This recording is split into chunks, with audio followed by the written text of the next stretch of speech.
Querido irmão, é muito bom estar com vocês em mais uma sessão. Hoje falaremos de mais um remédio natural que Deus disponibilizou para o ser humano de muita e muita importância, que é o descanso. Todas as nossas tarefas que nós temos durante todo o dia, é no momento do sono que o nosso organismo faz com que essas tarefas ou todas as memórias durante o dia sejam reservadas em uma parte do cérebro mais complexa, que é o córtex, e permaneça mais tempo na nossa memória. Isto é, todas as atividades, toda a memória que nós fizemos durante o dia é armazenada numa memória provisória do hipocampo, e no sono esta memória é transferida para outra parte do nosso cérebro, que é o córtex, que é uma memória permanente. Então, este é um dos grandes benefícios de falarmos do descanso. Quando falamos do descanso, claro que estamos a falar do sono. Quais são os benefícios do descanso? Quando nós temos uma noite de sono bem feita, nós temos um bom desempenho na nossa memória, ou melhor, o nosso cérebro armazena de uma forma eficaz todas as memórias essenciais. Ele estimula a criatividade. Quem tem um bom descanso torna-se mais criativo. O sono ajuda-nos a recuperar do cansaço de uma atividade feita durante o dia. O sono é bom para o crescimento. Sabemos que as crianças também precisam de mais descanso que os adultos por causa desse aspecto do crescimento. Porque a hormona do crescimento é produzida, é sintetizada ou é ativada no momento do sono. O nosso sistema imunológico é refeito, é fortalecido. É no momento do sono que o nosso sistema imunológico é recuperado. E também é no momento do sono que nós podemos ter melhores soluções de um problema que talvez durante o dia não conseguimos resolver. E isso acontece várias vezes, que costumamos a ter soluções de algum problema quando acordamos no dia seguinte, por causa da memória que foi feita, que foi reposta, que foi acumulada de forma na seção da memória permanente. Nós sabemos que o sono tem diferentes fases, diferentes ciclos. E todas essas fases, todos esses ciclos devem ser repetidas várias vezes durante o sono. Então, por isso mesmo, precisamos que a noite do sono seja em pelo menos 6 a 8 horas de tempo. Devemos dormir pelo menos o mínimo, são 6 horas. Então, é aí onde a memória permanente é armazenada. Quais são as complicações do sono? Quando não dormimos como deve ser, o nosso reflexo é reduzido. Não temos reflexos rápidos, não conseguimos reagir de forma rápida a qualquer atividade, a qualquer problema que possa nos surgir. Temos o problema da diminuição da concentração. Não vamos conseguir nos concentrar nas nossas atividades. Não estaremos bem dispostos, não teremos energia para exercer as nossas atividades diárias. E ainda ficamos mal dispostos durante todo o dia. Algumas dicas para podermos ter uma boa noite de sono. Devemos evitar durante a noite consumir substâncias estimulantes, como café, como bebidas energéticas e outras substâncias. Devemos, para quem fuma, evitar o fumo. Para quem fuma, evitar o fumo, evitar consumir refeições muito pesadas durante a noite. Fazer o exercício físico deve ser feito pelo menos umas 4 horas antes de dormir. Devemos tomar um banho morno antes de nos deitar. Devemos preparar o nosso quarto para que seja um quarto específico para dormir e não para ficar ao telefone ou à televisão. Devemos ter um horário fixo para dormir e um horário fixo para acordar, e os problemas não devem ser levados para a cama. Faça uma meditação, ore a Deus e vá dormir. Pratique o sono. Durma mais 6 a 8 horas de tempo por dia, que vai melhorar muito o funcionamento do seu corpo e vai conservar melhor o templo do Espírito Santo, que é o nosso corpo, de acordo com o nosso texto que está em 1 Coríntios capítulo 6, versículos 19 e 20. Aqui terminamos a nossa mensagem. Até a próxima. Olá, querido amigo. Olá, querida amiga. Com certeza estou aqui mais uma vez com a palavra de Deus, a mensagem de esperança para você. E você percebe que estamos numa série especial. E para o nosso tema de hoje, é o terceiro tema, com certeza. Vamos falar sobre aquilo que é a criação de Deus. Você percebe que estamos perante um mundo perfeito e a queda. Este tema vai mostrar para você o poder da escolha. Percebeu? Venha comigo para uma oração. Oremos. Nosso Deus, nosso Pai, obrigado, Senhor, mais uma vez, por permitir mais uma vez que possamos aprender da Tua Palavra e crescermos no conhecimento e também possamos ser transformados na imagem e semelhança de Jesus. Te agradeço por estar comigo agora, para juntos pudermos buscar a preciosidade da Sua Palavra. Em nome de Jesus. Amém. Amém. Então, querido, venha comigo para começarmos já. Como você já sabe, hoje vamos falar sobre o poder da escolha. Você vai perceber que o livro de Gênesis, ao começar, com certeza, mostra-nos aquilo que é a origem, percebeu? A origem do universo. No capítulo 1, verso 1 de Gênesis, eu leio para você, diz assim a palavra do nosso Deus: no princípio, criou Deus os céus e a terra. Percebeu? Então, querido, quando vamos para o verso 31, mostra o estado original deste universo. Vejam que está aqui no capítulo 1, versos 31. Eu leio para você. Viu Deus tudo quanto fizera, e eis que era muito bom. Houve tarde e manhã, o sexto dia. Querido, você percebe que na criação do universo, com certeza, foi uma semana de criação.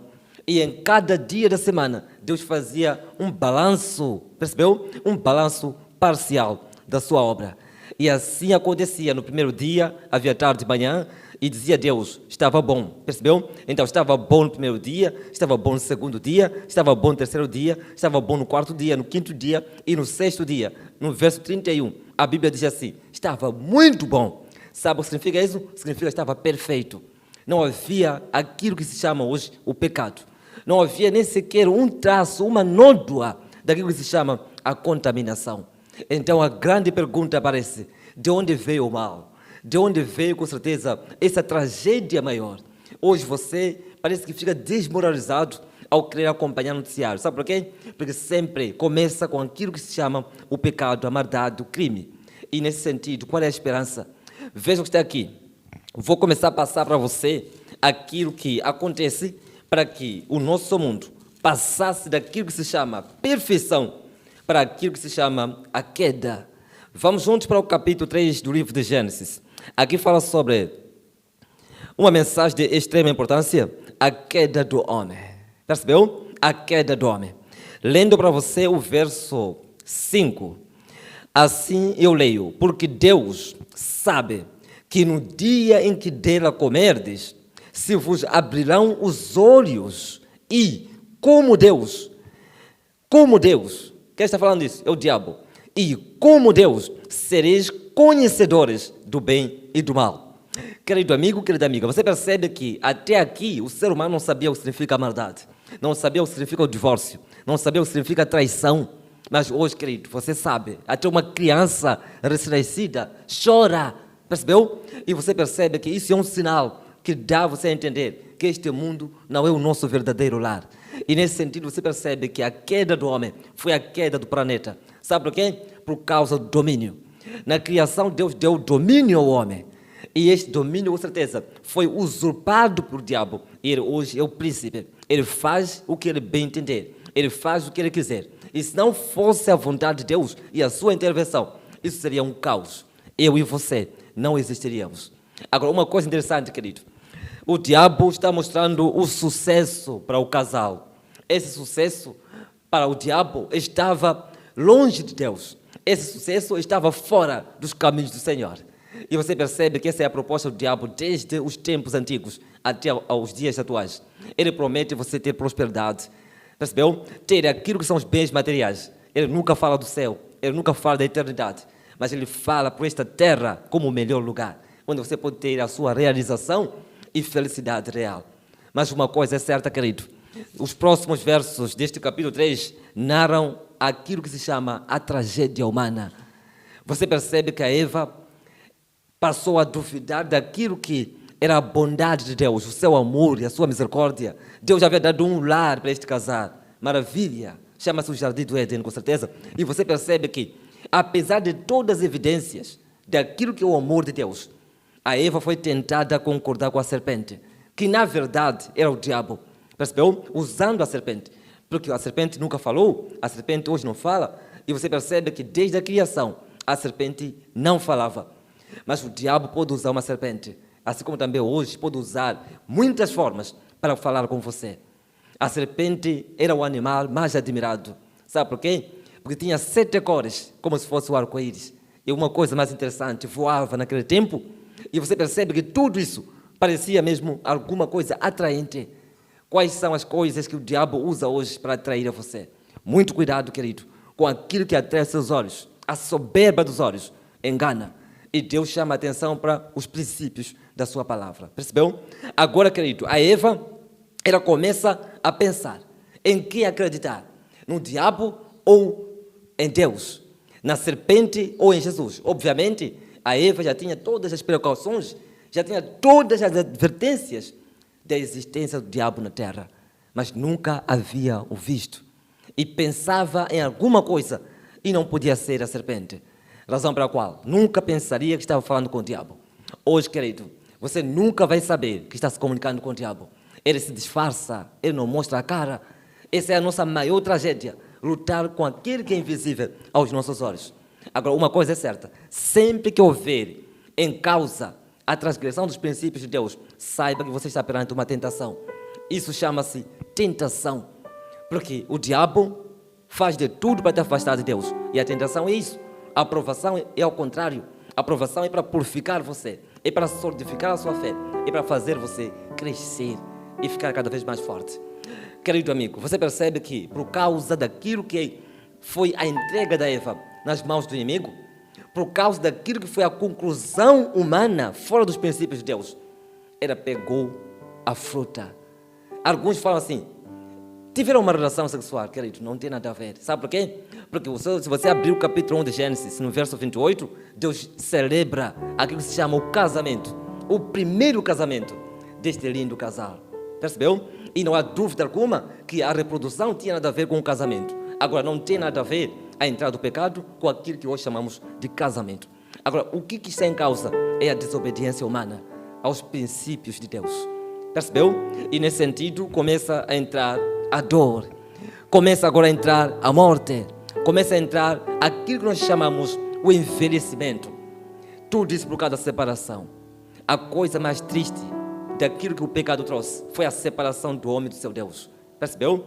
Agora, querido, por causa disso, se você for para o texto que vou ler para você, que é o último texto, o texto de Mateus. No livro de Mateus, você busca o livro de Mateus, no capítulo 13, versos 24, vai descobrir uma lição preciosa. Uma parábola, com certeza, contada por Jesus. Aqui fala sobre a parábola do joio. O verso 24, outra parábola lhes propôs, dizendo: o reino dos céus é semelhante. Percebeu? Não é igual, mas é semelhante. Existe uma semelhança a um homem que semeou a sua semente no seu campo. E depois, querido, você percebe que no verso seguinte, que é o verso 25, diz assim: mas enquanto os homens dormiam, veio o inimigo dele, semeou o joio no meio do trigo e retirou-se. O último verso, o verso 26. E quando a erva cresceu e produziu o seu fruto, apareceu também o joio. Querido amigo, querida amiga, você vê à sua volta tanto joio, tanta maldade. Você consegue ver a morte, o assassinato, percebeu? E você começa a se perguntar, até que ponto Deus tolera isso? Eu quero dizer uma coisa para você, Deus nunca tolerou, Deus nunca tolera. Já ouviu falar do dilúvio que aconteceu no passado? Já ouviu falar daquilo que aconteceu em Sodoma e Gomorra? Deus não tolera a maldade. E Deus está tão disposto a terminar hoje e agora com toda a tragédia. Mas uma coisa interessante, querido, Ele quer salvar você. Ele sabe que se Ele fazer isso agora, você, em semelhança daqueles que pereceram naquilo que aconteceu no tempo de Noé e no tempo de Ló, também será a sua tragédia, porque você não terá a esperança de salvação. Uma coisa é certa, o pecado começa no céu, o pecado passa para a terra, mas agora, querido, Salmos 51 mostra que o pecado está no seu coração. Pecador me concebeu a minha mãe. Essa é a maior angústia, mas existe esperança para você. A cruz do Calvário. Através da escolha entrou o pecado, e através da escolha, somente pelo poder da escolha, você pode voltar para a salvação. Se você quiser escolher agora a Jesus, você terá a segurança da vida eterna. É a sua vontade? Você quer com certeza aceitar a Jesus como seu Senhor e o seu Salvador pessoal? Você quer andar nos caminhos, nos princípios de Deus? Ainda que o diabo diga assim, saia dos princípios de Deus para que você tenha sucesso. Lembre-se da história da queda. A sua escolha deve ser andar no caminho do Senhor. E você agora vai ouvir a música que vai ser cantada por Lloyd. Uma música que vai nos aproximar para o nosso Deus. E volto para fazer uma oração por você.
Muito obrigado mais uma vez, Aloyd, pela música cantada aqui. Você percebe que a mensagem da música e aquilo que é a mensagem daquilo que é o nosso estudo de hoje foi ao encontro do seu coração para responder aos mais íntimos, percebeu? Daquilo que são os seus anseios. Com certeza, como ser humano, você luta, você se cansa, se fadiga e se pergunta onde está Deus para me ajudar. Agora, querido, a esperança é maior. Deus está muito próximo de você. Somente a sua escolha, somente a sua entrega, somente a sua decisão. Se você quiser nesta hora, pode vir comigo, por favor, para uma oração final. Vamos orar. Nosso Deus, nosso Pai, obrigado, Senhor, mais uma vez, porque o Senhor falou ao nosso coração. O Senhor mostrou-nos a esperança daquilo que é a nossa maior angústia. O Senhor nos dá sempre mais uma chance para que possamos voltar para os teus braços, para gozarmos da plenitude da vida e para podermos andar felizes. Obrigado, Senhor, por causa desta oportunidade oferecida por Jesus. A sua graça, o seu sacrifício na cruz. Essa é a nossa segurança. A nossa escolha é Jesus. A nossa entrega é aos teus braços. Faça a sua vontade na nossa vida, Senhor, e possa trazer esperança e salvação para esta alma, juntamente com a sua família também. Te agradeço em nome de Jesus, Senhor. Amém. Amém. Então, querido, o nosso próximo tema será um tema muito especial. Vamos falar sobre aquilo que foi a urgência da preparação para a primeira vinda de Jesus, em comparação com a sua segunda vinda. Deus te abençoe. Até lá.